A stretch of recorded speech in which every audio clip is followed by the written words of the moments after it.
નમસ્કાર મિત્રો, આપ સૌનું સ્વાગત છે આપણી એજ્યુકેશન ગુરુજી ચેનલમાં.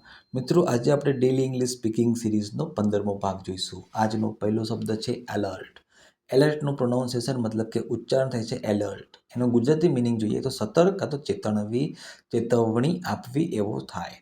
એક્ઝામ્પલ જોઈએ, સ્ટે અલર્ટ વાઇલ ડ્રાઇવિંગ. એનો ગુજરાતી મિનિંગ થાય છે ડ્રાઇવિંગ કરતી વખતે સતર્ક રહો. ડ્રાઇવિંગ કરતી વખતે સતર્ક રહો. બીજો શબ્દ છે મિત્રો રિયલાઇઝ. રિયલાઇઝનું પ્રોનાઉન્સિએશન થાય છે રિયલાઇઝ. ગુજરાતી મિનિંગ થાય છે સમજવું કાં તો અનુભવવું. એક્ઝામ્પલ જોઈએ, હી રિયલાઇઝડ હિઝ મિસ્ટેક. એનો મતલબ થાય તેને પોતાની ભૂલ સમજાય.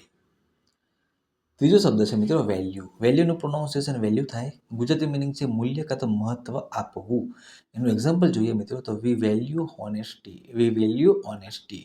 ગુજરાતી મિનિંગ થાય છે એનો અમે ઈમાનદારીને મહત્વ આપીએ છીએ. ચોથો શબ્દ છે થેન્ક. થેન્કનું પ્રોનાઉન્સિએશન થેન્ક થાય. એનો ગુજરાતી મતલબ થાય છે આભાર માનવો.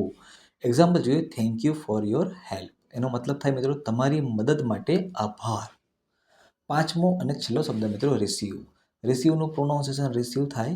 ગુજરાતી મિનિંગ થાય છે પ્રાપ્ત કરવું. અને એક્ઝામ્પલ જોઈએ તો આઈ રિસીવડ યોર મેસેજ. ગુજરાતી એનો મિનિંગ થાય છે મને તમારો સંદેશ મળ્યો. તો કે મિત્રો, આજના વિડીયોમાં આટલું જ. અગર તમને મારો વિડીયો પસંદ આવ્યો તો લાઇક કરશો, તમારા ફ્રેન્ડ ફેમિલી મિત્રોને શેર કરશો, અને આવા જ વિડીયો જોવા માંગતા હોય તો ચેનલને સબસ્ક્રાઈબ કરશો. મળીએ નેક્સ્ટ વિડીયોમાં. ત્યાં સુધી બાય.